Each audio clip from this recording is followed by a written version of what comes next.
నాలుగైదు అంశాలు మీ ముందు ప్రస్తావించేదానికి రావడం జరుగుతూ ఉంది. మొదటిది, 12 సంవత్సరాల భారతీయ జనతా పార్టీ కేంద్ర ప్రభుత్వ పరిపాలన.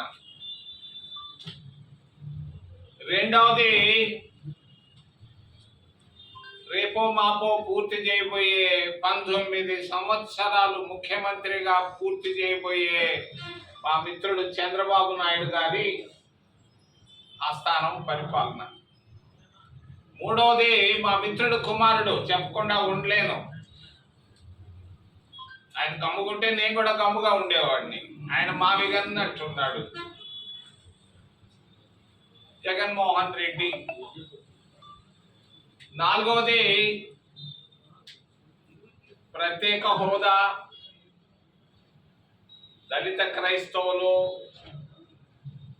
కాపులు ఆంధ్రప్రదేశ్ రాష్ట్రంలో.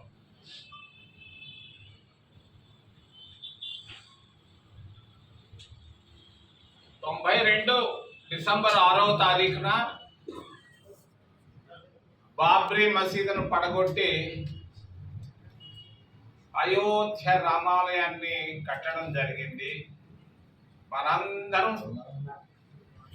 ఆహ్వానించాం. తిరుపతి వెంకటేశ్వర స్వామి లాగా అయోధ్యలో రామాలయం రావడం చాలా సంతోషం. దేశ ప్రజలకే కాదు, ప్రపంచంలో ఉన్న ప్రతి హిందూ ఇష్టపడ్డాడు. మరి అయోధ్య పేరు మీద, రాముడు పేరు మీద, దేవుడు రాముడు పేరు మీద వేల కోట్ల రూపాయలు కలెక్ట్ చేయడం జరిగింది.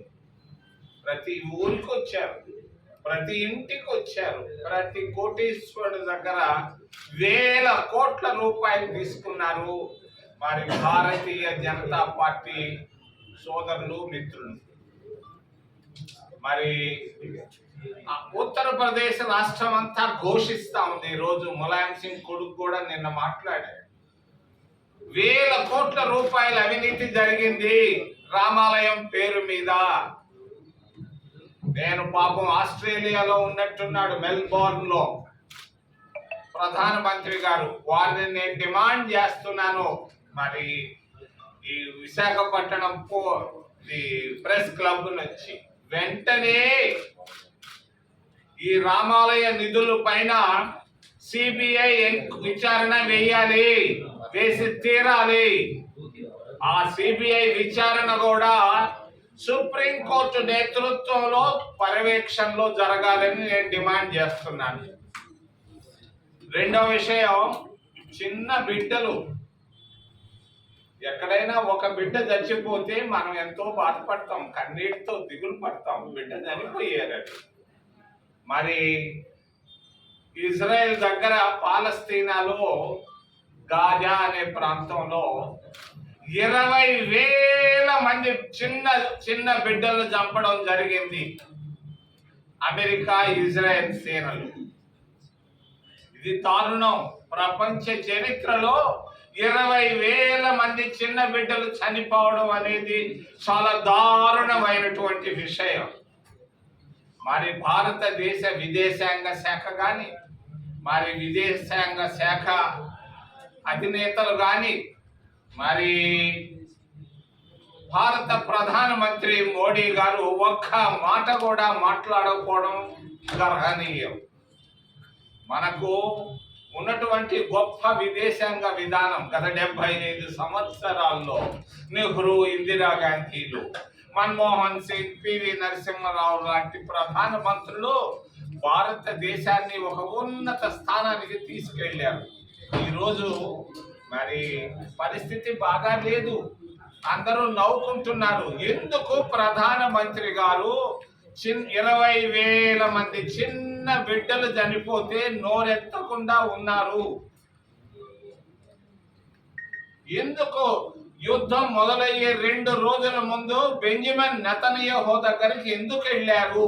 ఏమి ముచ్చట్లు ఆడారు? ఏంటి, ఏం జరిగింది వారిద్దరి మధ్య? అందరూ నవ్వుకుంటున్నారు. ఎందుకు ప్రధానమంత్రి గారు 20,000 మంది చిన్న బిడ్డలు చనిపోతే నోరెత్తకుండా ఉన్నారు? ఎందుకు యుద్ధం మొదలయ్యే 2 రోజుల ముందు బెంజమిన్ నెతన్యాహు దగ్గరికి ఎందుకు వెళ్ళారు? ఏమి ముచ్చట్లాడారు? ఏంటి, ఏం జరిగింది వారిద్దరి మధ్య? తెలుసుకోవాల్సిన అవసరం భారతదేశం ప్రజలందరి పైన ఉంది. నాకొక్క అనుమానం ఉంది.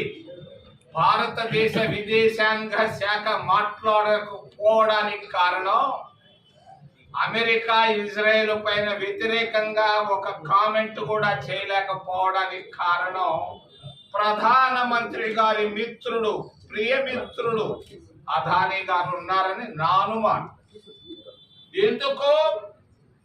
అమెరికా చేతుల్లో ఆయన ప్రియమిత్రుడు దొరికిపోయాడు. మరి బైడెన్ ఉన్నప్పుడు వాళ్ళు ఒప్పుకోలేదు. బైడెన్ ఉన్నప్పుడు అప్పుడు అధ్యక్షుడు ఒప్పుకోలేదు. నాకు తెలుసు ఎన్నో సార్లు వెళ్ళారు అమెరికాకి, న్యూయార్క్కి, వాషింగ్టన్కి.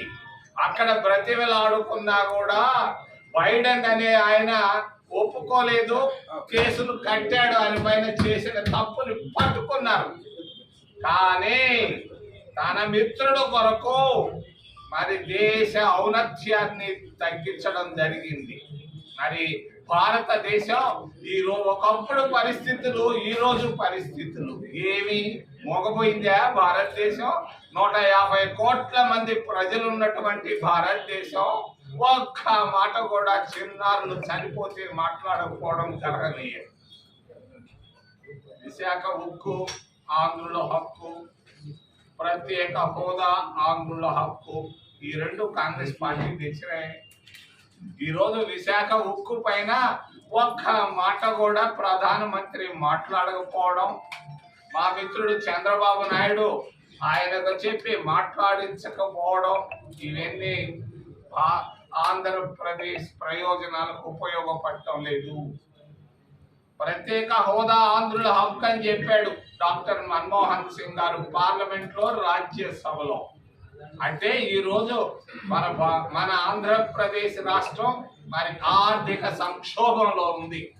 ఈ ఆర్థిక సంక్షోభంలో నుంచి బయటకు పడాలంటే ప్రత్యేక హోదా మనకు అవసరం.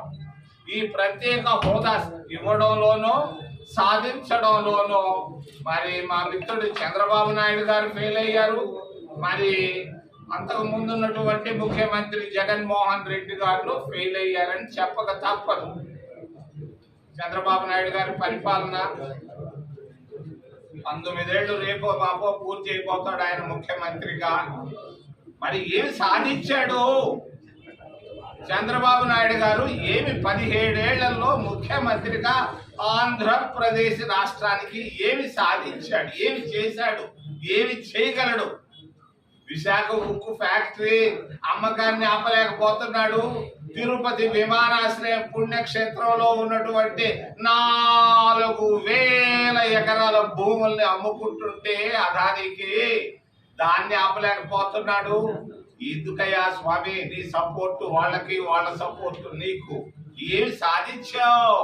గత 2 సంవత్సరాల్లో భారతీయ జనతా పార్టీ నుంచి నువ్వు సాధించింది ఏంది? ఒక్క చిన్న మాట చెప్పగలవా ఓ మిత్రమా? చంద్రబాబు నాయుడు గారు చెప్పగలిగితే నేను సంతోషిస్తాను, ఆహ్వానిస్తాను. 3వ విషయం, న్యాయ వ్యవస్థ. జగన్మోహన్ రెడ్డి గారు ఆదాయానికి మించిన ఆస్తుల విషయంలో మంచి నాయకురాలు జయలలిత ఒక చిన్న టాక్సీ మ్యాటర్లో ఆ యమను ఇరికిచ్చారు. కేసులు కట్టారు. కేసులు కట్టి ఆమెకి న్యాయస్థానాలు ఏం చేయాలన్నా చేశాయి.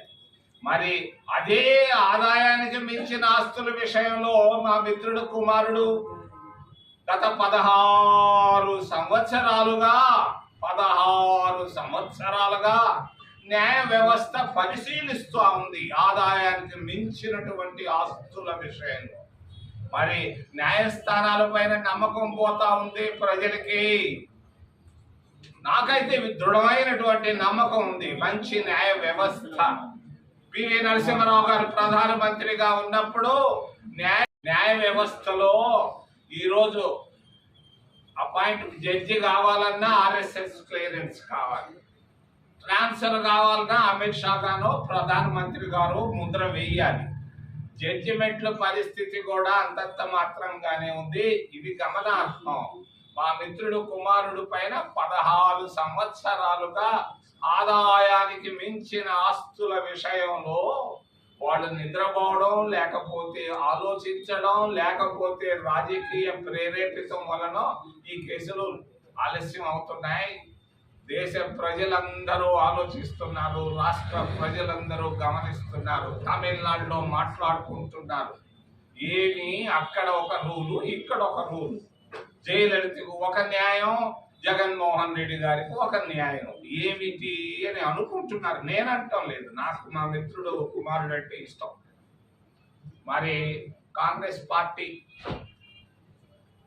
ఒకప్పుడు మేము పోతే ముఖాన్ని ఊసిన వాళ్ళు ఉన్నారు, దాన్ని ఊసిన వాళ్ళు ఉన్నారు. ఎందుకు వస్తావు అన్నాడు. ఇప్పుడు అందరూ రావయ్యా రావయ్యా, మీ ఫ్రెండ్స్ను కూడా తీసుకురావయ్యా, సీనియర్లు వాళ్ళు ఎక్కడ పోయారా, వీళ్ళు ఎక్కడ పోయారని అడుగుతా ఉన్నారు. ప్రజల్లో మార్పు వచ్చింది.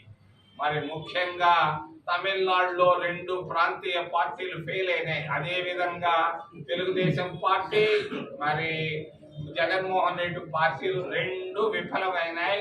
కాంగ్రెస్ వైపు అందరూ చూస్తున్నారు. ఈ సందర్భంలో 2 విషయాలు మీ ముందు ప్రస్తావించదలుచుకున్నాను. 3 విషయాలు. ప్రత్యేక హోదా ఆంధ్రుల హక్కు. కాంగ్రెస్ పార్టీ అధికారంలోకి రాగానే మేము ఇస్తాం, ఇచ్చి తీరుతాం. అది అందరూ. విశాఖ ఉక్కు ఫ్యాక్టరీని కూడా ఆపగలిగింది కాంగ్రెస్ ప్రభుత్వం. కాంగ్రెస్ పార్టీ ఇంకెవరు కూడా ఆపలేడు. రెండవది, ఈ మధ్య దళితులను మామూలుగా 2 ఉన్నాయి, 4 చేశారు. 4 భాగాలు చేశారు, ABCD అని. మరి అందరితో ఆపకుండా దళితులు ఇప్పుడు గిరిజనులు చర్చికి వెళ్తున్నారు. వాళ్ళకేమో గిరిజన స్టేటస్ పోవటం లేదు. దళితులు మాత్రం చర్చికి వెళితే ఆ SC స్టేటస్ పోతా ఉందని సుప్రీంకోర్టు ఆదేశాలు ఇచ్చింది. మరి నేను ఒక్కటి చెప్పదలుచుకున్నాను దళిత క్రైస్తవులందరికీ, మీరు వేరే కాంగ్రెస్ వదిలిపెట్టి వెళ్ళారు. మీరు అందుకే కష్టాలు వచ్చి ఉన్నాయి మీకు. మా దగ్గరకు రండి, కాంగ్రెస్ కు రండి మీరంతా. నేను చెప్తున్నాను చింతామోహన్ గా, తప్పనిసరిగా భారత రాజ్యాంగ సవరణ చేసి దళిత క్రైస్తవులకు కూడా SC స్టేటస్ ఇస్తామని నేను చెప్తూ, చివరిలో కాపులు, ఉత్తర కాపులు, అక్కడ కాపులు, మరి మా రాయలసీమ ప్రాంతంలో ఉన్నటువంటి కాపులందరూ ఈరోజు నిస్పృహతో ఉన్నారు. 75 సంవత్సరాల స్వతంత్ర మరి ఆంధ్రప్రదేశ్ రాష్ట్రంలో ఒక్క రోజు కూడా ఒక్క OBC గాని ఒక్క కాపు గాని ముఖ్యమంత్రి కాకపోవడం గమనార్హం. మేము ఖచ్చితంగా కాంగ్రెస్ పార్టీ, మీరందరూ కాపులంతా రండి మా వైపు, OBCలంతా రండి మా వైపు. మేము తప్పనిసరిగా మీకు ముఖ్యమంత్రి కాంగ్రెస్ పార్టీ తరఫున కట్టబెడతామని తెలియజేస్తూ, ఏదైనా ప్రశ్నలుంటే అడగమని మిమ్మల్ని చేతులెత్తి ప్రార్థిస్తున్నాం.